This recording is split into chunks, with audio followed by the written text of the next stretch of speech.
Bienvenue sur ADN TV, l'émission des handicapés, plus particulièrement les étudiants handicapés. C'est aujourd'hui, chaque 15 jours, on donne la possibilité aux étudiants handicapés, mais aussi les autres handicapés, de s'exprimer d'une manière très digne et très respectueuse. Aujourd'hui, nous avons encore l'immense plaisir d'accueillir Ibrahim Dieye.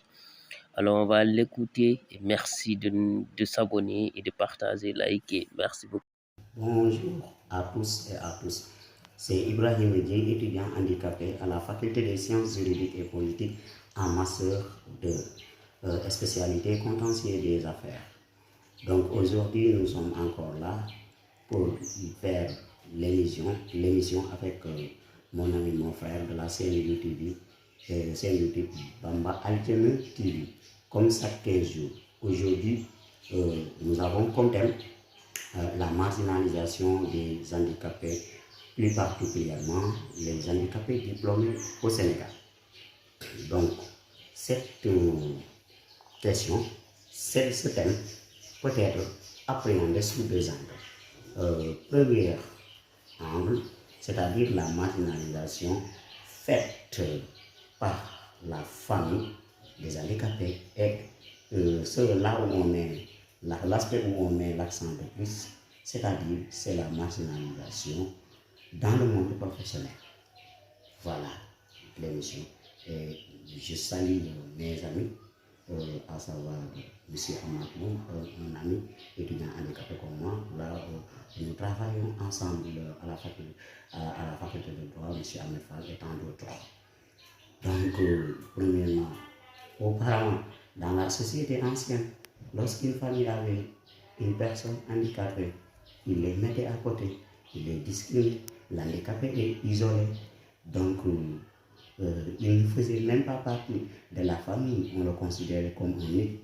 Donc, ce qui était tout à fait anormal, parce qu'il crut à des traditions païennes, des traditions infondées quand même, là je veux dire. Du coup, avec les organisations internationales, l'ONU et les lois d'orientation sociale ont permis dans la société actuelle aux handicapés d'avoir un certain nombre, doit être intégrés dans la société. Mais aussi pour vous dire que si vous êtes dans une famille et vous êtes handicapé, il faut se battre. Ne laissez pas les bras croisés.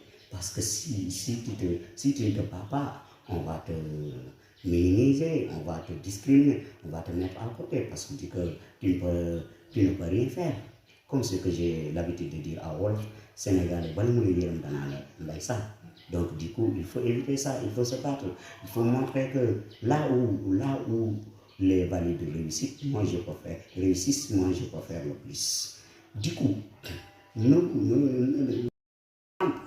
coup, cet handicapé-là, s'il veut faire ses recherches, il est discriminé. Et tant d'autres, tu entres dans les buildings administratifs. Les buildings administratifs, ils ne tiennent même pas compte de notre statut d'handicap. C'est aujourd'hui qu'ils commencent à rendre compte que les handicapés sont marginalisés, alors que les handicapés diplômés en fait partie de la société, en fait partie. L'État doit tenir compte d'eux. Donc il faut que l'on revoie notre manière de construire les buildings administratifs et universitaires. Prenons sur le plan du transport. Il n'y a aucune voiture qui tient compte à notre statut d'handicap. Nous-mêmes, parce qu'à l'étranger, il y a les bus là, les bus publics, les handicapés peuvent se déplacer sans l'aide de qui que ce soit, parce que là, ils ont prévu des rames. Et nous, notre État avait dit ça, mais jusqu'à présent, rien n'a été fait. Rien n'a été fait.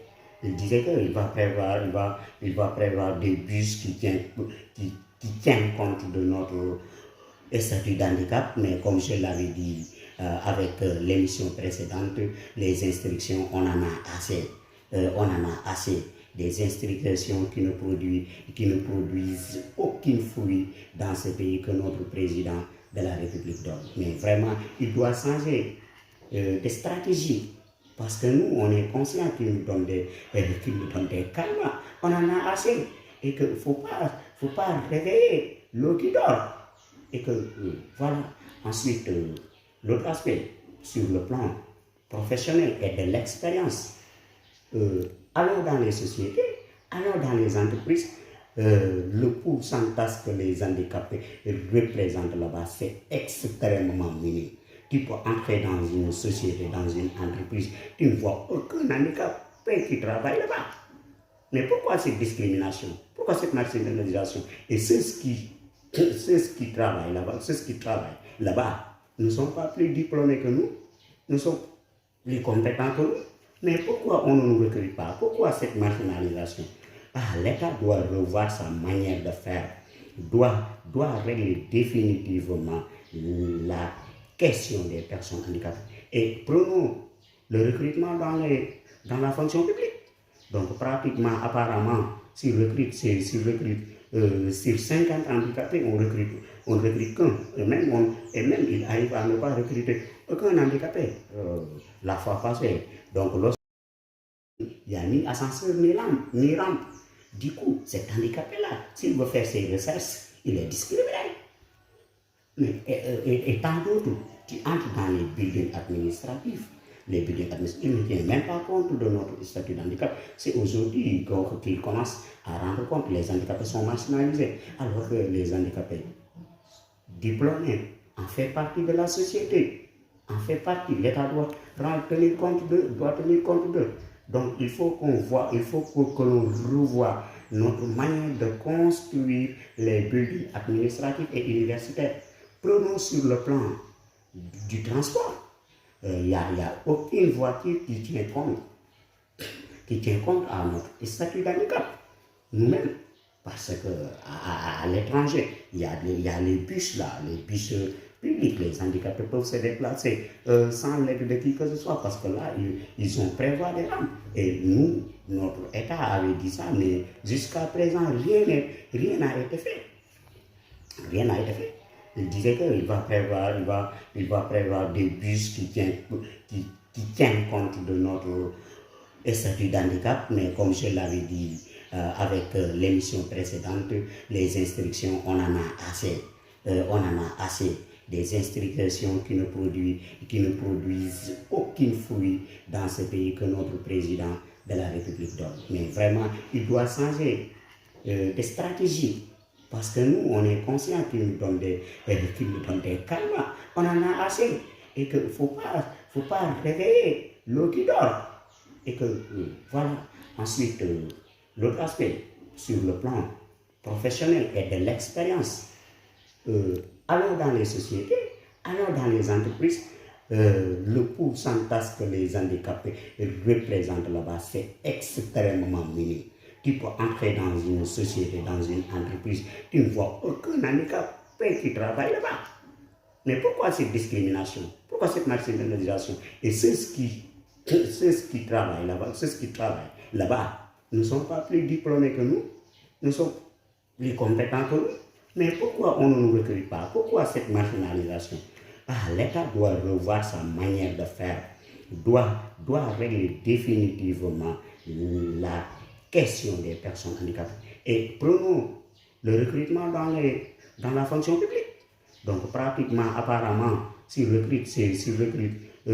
50 handicapés, on recrute qu'un. Et même il arrive à ne pas recruter aucun handicapé la fois passée. Donc lorsqu'on là, dans la fonction publique, j'avais les larmes aux yeux. Parce que l'handicapé qui s'est battu jusqu'à un master 2, il n'arrive même pas à avoir un stage, autant pour moi. Un stage, ça c'est difficile, ça c'est extrêmement dangereux. Et que l'État doit penser à ça. Que si l'handicapé qui est à la faculté de droit, qui est dans d'autres facultés, lui, il veut faire des stages. Donc il doit les imposer afin que les sociétés nous recrutent, travaillent là-bas. Mais si on entre dans une société, là tu ne vois aucun handicap qui travaille. Là c'est extrêmement honteux, c'est difficile.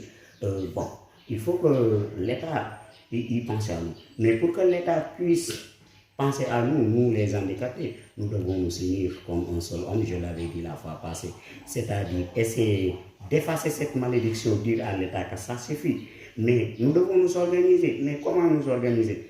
Nous devons nous organiser, bien organiser, c'est bien organiser, s'organiser et bien organiser. Mais à chaque fois, tu vois, les handicapés, les organisations des handicapés sont dispersées partout. Parfois, tu dis même le président aura du mal pour savoir à qui on doit prendre langue. C'est difficile. Il faut que nous nous organisions. Réunir dans une fédération digne de son nom, je dis bien dans une fédération digne de son nom, pour faire face à l'État, c'est facile de le faire. Parce que les autres secteurs le font. Et l'État règle automatiquement et immédiatement leurs problèmes. Mais pourquoi pas nous, on ne peut pas le faire? C'est honteux. Nous les handicapés, vraiment, je peux même dire que nous sommes victimes nous-mêmes. Parce qu'on ne dit rien. Tout ce que l'État fait, on dit voilà. Non, il faut que nous descendons sur le terrain. Sortons dans nos salons. Faisons face. N'ayons pas peur de la prison. N'ayons pas peur de la prison. Parce que la prison a été créée pour les hommes, mais pas pour les animaux. Donc, pourquoi pas sortir?